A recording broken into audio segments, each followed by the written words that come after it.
পয়গম্বর সুলাইমান আলাইহিস সালাতু ওয়াস সালামের জামানায় ঐতিহাসিক তত্ত্ব মতে আমি আপনাদেরকে বলছি, পয়গম্বর সুলাইমান আলাইহিস সালাতু ওয়াস সালামের জামানায় আল্লাহ তাআলা এক গোলামকে নির্ধারিত করে দিলেন তার মত অমুক জায়গায়, যেই দেশে তার মত, ধরেন তার মত চীন দেশে লেখা হলো, তার মত চীন দেশে লেখা। আজরাইল দৌড় দিলেন, ওখানে গিয়ে দেখলেন এই লোকটা নাই। সারা দেশ খুঁজলেন, মৃত্যুর মাত্র কয়েক মিনিট বাকি আছে, তাকে তো কোথাও খুঁজে পাওয়া যাচ্ছে না। কোথায় গেল? কোথাও তাকে খুঁজে পেলেন না। পুরা দেশ খুঁজলেন, এই নামে এই চেহারার কোন লোক তো তার কাছে নাই। কারণ আল্লাহ তাআলা যার মত লিখে দিয়েছেন তার ছবি সহ, তার বাপ দাদার নাম সহ, সে কোথায় তাকে অস্থায়ী ঠিকানা স্থায়ী ঠিকানা লিখে তা আল্লাহ আজরাইলের কাছে দেন। আজরাইল খুঁজতে লাগলেন অস্থায়ী স্থায়ী ঠিকানা, কোনো জায়গায় নাই। গেল কই? পুরো দেশের ভিতরে নাই। কিছুক্ষণ পরে তার মত। হঠাৎ করে ঘুরতে লাগলেন, ঘুরতে ঘুরতে ভিন্ন একটা দেশে চলে গেলেন। ওখানে গিয়ে দেখেন হযরত সুলাইমান আলাইহিস সালাতু ওয়াস সালাম নসিহত করতেছেন, ওয়াজ করতেছেন। তার সামনে সকল প্রাণীরা বসা, মানুষেরা বসা। তাকাইয়া দেখেন আজরাইল। আজরাইল তাকাইয়া দেখেন ওই জায়গায় লোকটা বসে আছে। কিছুই বললেন না, এমনি তো মাথা গরম, খুঁজে পাচ্ছেন না। এর মধ্যে দেখতেছেন ওয়াজ শুনতেছে, চিন্তা করতেছে, খুঁজে পাওয়া যাচ্ছে না। কিছুক্ষণ পরে তার মত, তার মধ্যে ওয়াজ শুনে হযরতে আজরাইল তার সামনে এসে কিছুই বললেন না, তার চেহারার দিকে তাকালেন। লোকটা পরিশান হয়ে গেল, শরীর থেকে ঘাম ঝরতে লাগলো, কান্না শুরু করে দিল, হাউমাউ করে ময়দানের এদিক সেদিক ছোটাছুটি করতে লাগলো। এক পর্যায়ে সুলাইমানকে বলতে লাগলো, পয়গম্বর সুলাইমান, আল্লাহ তাআলা আপনাকে ক্ষমতা দিয়েছেন, আপনাকে বাদশাহী দিয়েছেন, আমাকে এই মুহূর্তে আপনি চীন দেশে পৌঁছায়া দেন। আমি চীন দেশে চলে যেতে চাই। আপনার বাতাস, আপনার কথা শুনে, জিন্নাত কথা শুনে কয়েক সেকেন্ডের ভিতরে আপনি আমাকে ওখানে পৌঁছায়া দেন। হযরতে সুলাইমান আলাইহিস সালাতু ওয়াস সালাম তাকে সেখানে পৌঁছায়া দিলেন। হযরত সুলাইমান দেখেন জিন্নাত এখানে ঘোরাঘুরি করলে এবং আজরাইল ঘোরাঘুরি করলে দেখা যায় না। কিছুক্ষণ পরে আবার আজরাইল হাজির। হযরত সুলাইমান ডাক দিয়া বলেন, আজরাইল রে, কিছুক্ষণ আগে তুমি এখানে ছিলে, এখন কোথায় গেলে? আজরাইল বলছেন, পয়গম্বর, একটা লোক আপনার এখানে নসিহত শুনতে ছিল, তার কাগজের ভিতরে লেখা তার মত হবে কোথায়? চীন দেশে। আপনার এখানে বসে আছে 1000 মাইল দূরে।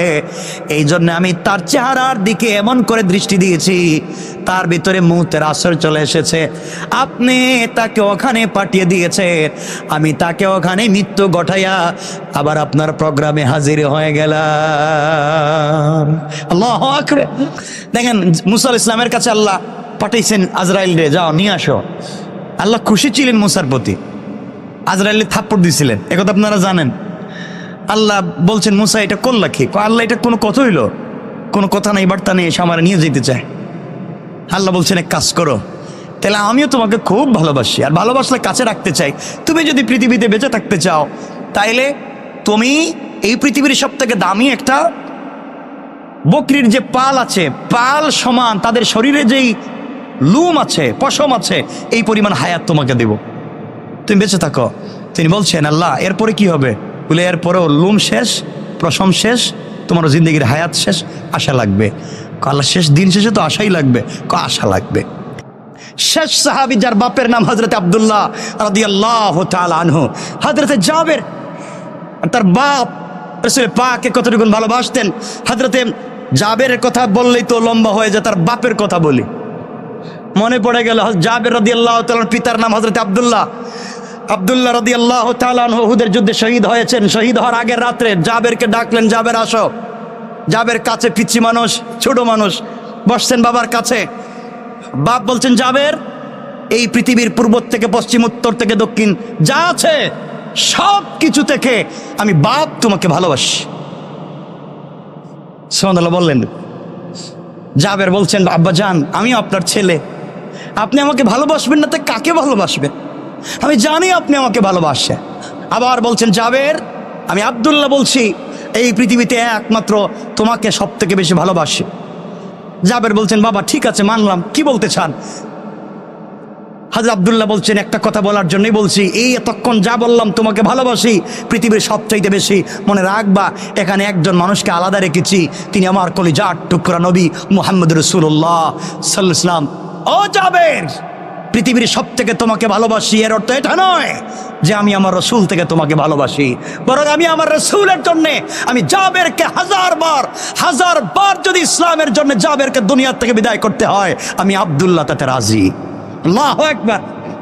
জাবের তোমাকে বলতে চাই, রাসূল পাক আমাকে বলছেন উহুদের যুদ্ধে চলে যাওয়ার জন্যে, আমি চলে যাচ্ছি আর আমি দেখতে পাচ্ছি, সুঘ্রাণ পাচ্ছি উহুদের ময়দানে যারা প্রথম কাতারে শহীদ হবে, আমি আব্দুল্লাহ মনে হয় প্রথম কাতারে থাকবো। সুতরাং আমি মরে গেলে বাবার জন্য দোয়া কইরো, বোনদের সাথে ভালো ব্যবহার করবে, ফুফুদের খবর নিবে, আর আমি বাপ যে রাসূলের জন্য জীবন দিতে যাই আমার চাইতে সে রাসূলকে বেশি ভালোবাসবে। সুবহানাল্লাহ বললেন না? আমার চাইতে সে রাসূলকে বেশি ভালোবাসবে। কথাগুলো লম্বা। হযরতে জাবের রাদিয়াল্লাহু তাআলা আনহুর বাপ হযরতে আব্দুল্লাহ যুদ্ধে চলে গেলেন। আমার বন্ধুগণ, যুদ্ধে যাওয়ার পরে দীর্ঘক্ষণ যুদ্ধ করলেন, শহীদ হয়ে গেলেন। শহীদ হয়ে যাওয়ার পরে কাফেরেরা হযরতে আব্দুল্লাহর লাশকে টুকরা টুকরা করে দিল, নাক কেটেছে, কান কেটেছে, হাত পা কেটে দিয়েছে, চিনা যায় না।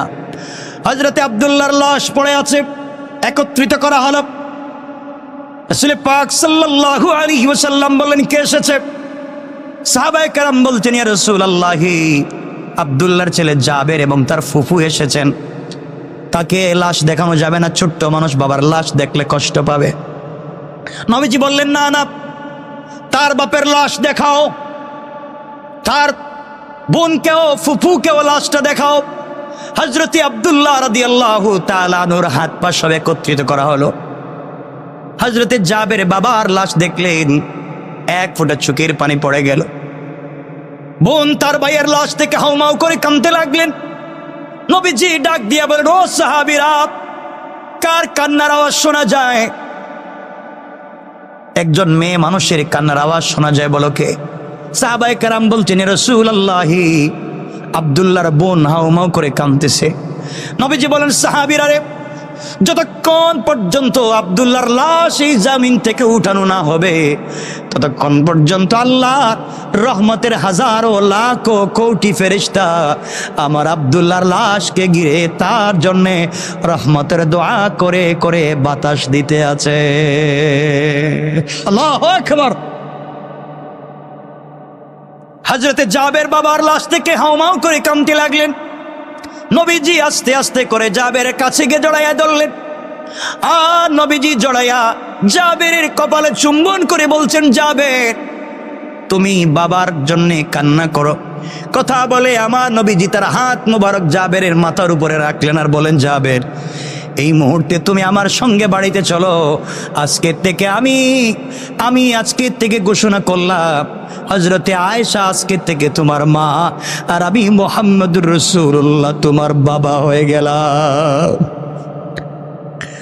আমার বন্ধুগণ, উহুদের প্রান্তরে আরেকজন সাহাবীর কবরের ভিতরে দুজনকে একত্রিত করে লাশ দাফন করা হলো, মাদফন করে দেওয়া হলো। 6 মাস পরে হযরতে জাবের চিন্তা করলেন, বাবার লাশকে আলাদা করে ফেলি, একটা কবরে দুইজনের লাশ আলাদা করে ফেলি। 6 মাস পরে কবর খনন করলেন। আল্লাহু আকবার। কবর খনন করে দেখেন 6 মাস আগে বাবার লাশ যেভাবে কবরে রেখেছেন, একটা কানে একটু মাটি লাগা ছাড়া একটা শরীরের ভিতরে একটা মাটিও পড়ে না। আল্লাহু আকবার। এটা তো 6 মাসের কথা বললাম। 40 বছর পরে হযরতে মুআবিয়া রাদিয়াল্লাহু তাআলা আনহুর জামানায় যখন উহুদকে খনন করার প্রয়োজন পড়ল, খনন করতে যখন গেলেন, 40 বছর পরে আব্দুল্লাহর কবর যখন খনন করা হয়েছে, 40 বছর আগে যেইভাবে লাশ রেখে দেওয়া হয়েছে, নবীজির ভালোবাসার কারণে 40 বছর পরে লাশ এভাবেই কাফন সহ অক্ষত রয়ে গিয়েছে। আল্লাহু আকবার বলেন। তারা রাসূলকে কেমন ভালোবাসতেন, আল্লাহকে কতটুকু ভালোবাসতেন, আর সেদিকে যেতে চাই না। আব্দুল্লাহর কথা বহুত লম্বা। এরপরে হযরতে জাবের জাবেরের সঙ্গে রাসূলের অনেক স্মৃতি আছে, কথা বলতে চাইছিলাম এগুলা। জিন্দিগির শেষ জিন্দিগির স্মৃতি জাবেরের সঙ্গে, যেহেতু জাবের ছোট ছিলেন, খন্দকের যুদ্ধে রাসূলের সঙ্গে ছিলেন, রাসূলের পেটে পাথর ছিল, জাবের কি করেছিলেন। এরপরে ৭৪ হিজরিতে যখন হাজ্জাজ ইবনে ইউসুফ খলিফা বাদশাহ হয়ে গেল, তখন তাদের উপরে কি হয়েছিল হাজ্জাজের মাধ্যমে। ৭৮ হিজরিতে তিনি যখন ইন্তেকাল করেন তখন কি অবস্থান হয়েছিল, কি করেছিলেন, সে কথাগুলো অনেক লম্বা, আমি আর সেদিকে যেতে চাই না।